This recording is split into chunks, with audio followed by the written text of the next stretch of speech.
even segue into that, when you're talking about, the eating, the mental health, and just nutritional effects in elections, right?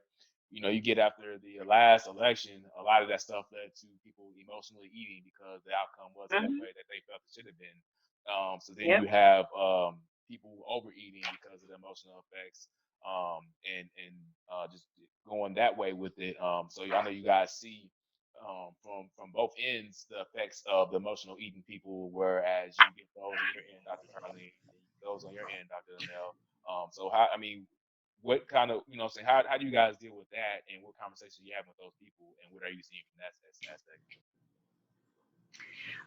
It's so interesting, and I don't know how much Dr. Carlene and I see the same because she gets to work on it from a different Right. lens than I do, right? But when I work on emotional eating, in fact, I did a presentation. Excuse me, I did a presentation recently at a conference in which I talked about emotional eating from an attachment theory. So I didn't talk about it from the desire to eat or the range of emotions. I talked about it more so from the lens of when we are missing something in an attachment, we tend to turn to what then makes us feel good, right? And so a lot of the reasons that we could potentially reduce some of the emotional eating has to do with increasing our social interactions with people, our relationships with people.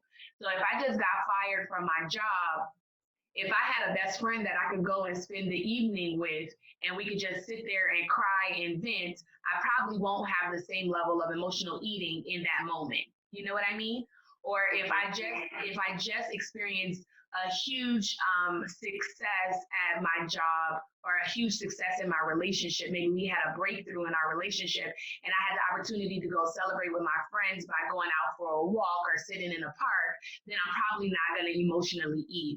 And so when the adrenaline push after something emotional happens, if I have somebody to relate to, somebody to spend time with, somebody to attach to, I'm probably not going to turn to food, especially because emotional eating can essentially also be seen as one of our addictions, one of our food addictions, right?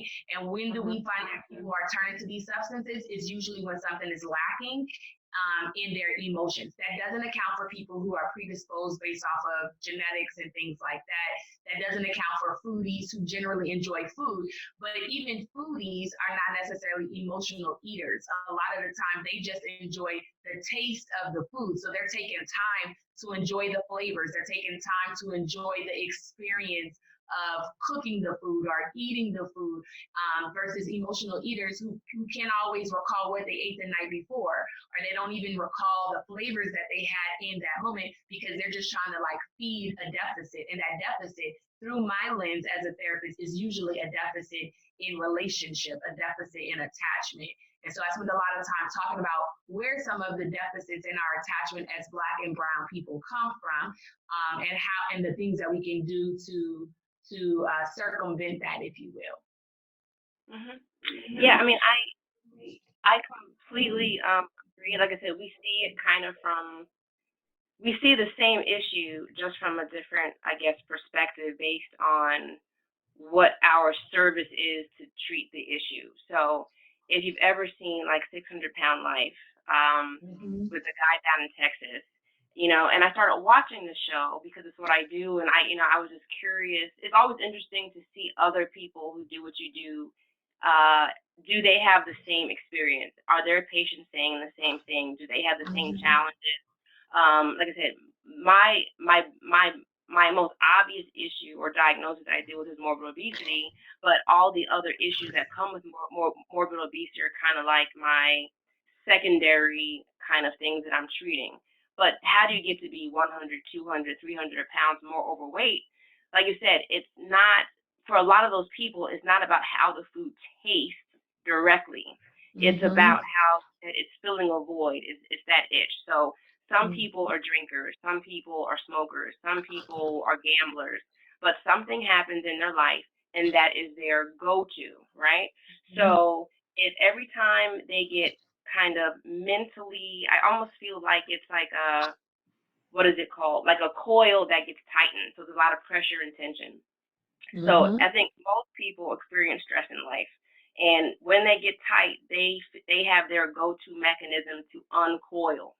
So for a lot of people, food was their like kind of their anti-anxiety or their soother or their coping mechanism, and it became habitual. And then it gets to a point where that's all you know because you kind of self-isolated. A lot of the people who are the closest to you may be responsible for giving you your emotional feelings to begin with, and it becomes just an out of control cycle. The Mm-hmm. issue where I struggle, not I struggle with it, but what my patients struggle with that I have to get them to understand is that, um, it's bigger than the food. There's a reason why you are destructively eating. There's no way that you bought five pizzas for $5 and you ate it within 10 minutes and it's because you love the taste of food. You're like trying to scratch an itch. After surgery, you cannot communicate. You cannot have that same relationship with food, and there's a higher percentage of alcoholism or transferring one coping mechanism for another. So I make all of them get psychological evaluations prior to surgery because we got to figure out, is there something underlying all of this stuff? I know that you have to eat to live, but you don't have to eat 10,000 calories a Mm-hmm. day to live. You're living, I mean, you're eating when even you're not even hungry. So there's something else there. So we got to figure out, are there issues? And then two, after surgery, do you need to keep working on those issues because your coil is going to get wound up the same way it did before surgery. I can't bypass your brain. I cannot erase your memories or your experiences. So how do we change that relationship with food so that one, you don't injure yourself by eating destructively, or you go to another dangerous coping mechanism that has its own side effects and complications with it. Yeah.